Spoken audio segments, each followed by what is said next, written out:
ભંવરલાલ છે કેવી રીતે લડી રહ્યા છે, ઘણા છે તો લડી રહ્યા છે, કેમ આંદોલન ચલાવી રહ્યા છે? કારણ કે એમના પાસે એજ્યુકેશન છે. તો આપણે એક કામ કરીએ કે આદિવાસી સમુદાયના બાળકો જે છે એમના એજ્યુકેશનને જ ખતમ કરવા માટેનું કામ કરી દઈએ. આદિવાસી સમુદાયના બાળકોની પોસ્ટ મેટ્રિક સ્કોલરશિપ બંધ છે. ગુજરાત વિધાનસભાનું સત્ર ચાલુ છે. ગુજરાતના ફક્ત 1 કે 2 ધારાસભ્ય આ બાબતે બોલા, બાકીના 25 ધારાસભ્યો બિલકુલ આ બાબતે એક શબ્દ બોલા નથી. તો આપણી પણ કોઈ નૈતિક ફરજ ખરી કે કેમ? તો આપણે ધારાસભ્યને પૂછવું પડે કે ભાઈ, તમને શું વિધાનસભામાં પાર્ટીની ગુલામી કરવા માટે ચૂંટીને મોકલાવડાવ્યા છે? તમારા આકાઓના સામે હાજી કરવા માટે મોકલાવડાવ્યા છે કે સમાજનું પ્રતિનિધિત્વ કરવા માટે મોકલાવડાવ્યા છે? આપણે એને પૂછવું પડે. આપણે એને પૂછવાનું છે કે તમે ધારાસભ્ય, સાંસદ અને મંત્રી બન્યા છો તો આદિવાસી સમુદાયના સર્ટિફિકેટ ઉપર તમે ધારાસભ્ય, સાંસદ અને મંત્રી બન્યા છો. તમારા આકાઓ જે છે એમની મહેરબાનીથી નહીં, બાબા સાહેબ આંબેડકર અને જયપાલસિંહ મુંડાની બદોલતથી તમે ધારાસભ્ય, સાંસદ અને મંત્રી બન્યા છો. તમે સમાજના પ્રતિનિધિ તરીકે ત્યાં બેઠા છો. સમાજની તકલીફો અને મુસીબતો બાબતેની તમે કેમ કોઈ ચર્ચા કરતા નથી? જો તમારા માટે પોલિટિકલ રિઝર્વેશનની વ્યવસ્થાને ખતમ કરી દેવામાં આવે તો તમને વિધાનસભા અને સંસદમાં કોઈ ઝાડુ મારવા પણ રાખે એમ નથી. આ બાબત તમારે સમજવાની જરૂર છે. આદિવાસી સમુદાયના પોસ્ટ મેટ્રિક સ્કોલરશિપ માટે આપણે બધા લોકોએ લડવું પડશે. આ પોસ્ટ મેટ્રિક સ્કોલરશિપમાં કેન્દ્ર સરકારનો પણ ફાળો છે અને રાજ્ય સરકારનો પણ ફાળો છે.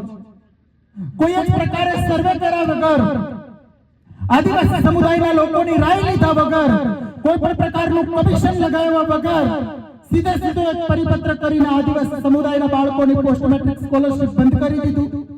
તમારા બાપની પેઢી છે કે ગમે ત્યારે ગમે તેવા પરિપત્રો પસાર કરી દેશો. આના સામે અમે લડીશું અને આ પોસ્ટ મેટ્રિક સ્કોલરશિપ ચાલુ કરાવીને રહીશું. તેના માટે આપણે બધા લોકોએ રણનીતિ સાથે લડવું પડશે.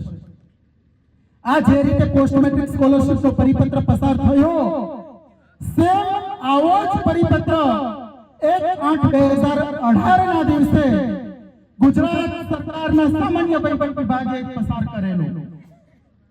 સાથીઓ, તમને ખબર હશે કે SC/ST OBC સમુદાયની દીકરીઓને સરકારી નોકરીઓથી વંચિત રાખવા માટે ગુજરાતની આ નાલાયક સરકારે 1/8/2018 ના દિવસે એક પરિપત્ર પસાર કરી અને એ રીતે જાહેર કરી દીધું કે SC/ST OBC સમુદાયની દીકરીઓ એ કદાચ કોઈ પણ ભરતી પ્રક્રિયાની અંદર કદાચ પ્રથમ ક્રમાંકે પણ આવશે અને જો કેટેગરીની અંદર એમની જગ્યા નહીં હોય તો એમને નોકરીની અંદર સ્થાન મળશે નહીં.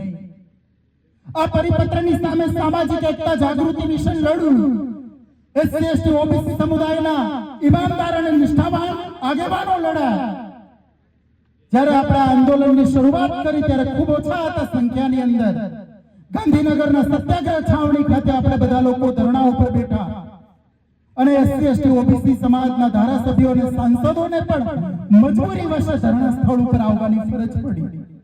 ગુજરાત હાઈકોર્ટની અંદર SC/ST OBC સમાજની દીકરીઓ પાસેથી 1 પૈસો લીધા વિના મૂલ્યે એમની પિટિશન દાખલ કરી અને ગુજરાત હાઈકોર્ટે આ પરિપત્રને રદ કર્યો. અને આ પરિપત્ર રદ થવાથી શું થયું?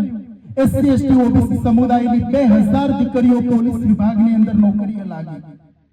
9 SC/ST OBC સમુદાયના દીકરા દીકરીઓ જે છે એ પોલીસ ઇન્સ્પેક્ટર બન્યા. એક દીકરી છે એ DSP બની. તો કેટલા બધા લોકોને ફાયદો થયો. પણ એના માટે આપણે બધા લોકોએ લડવું પડે તો કઈ ફાયદો મળે.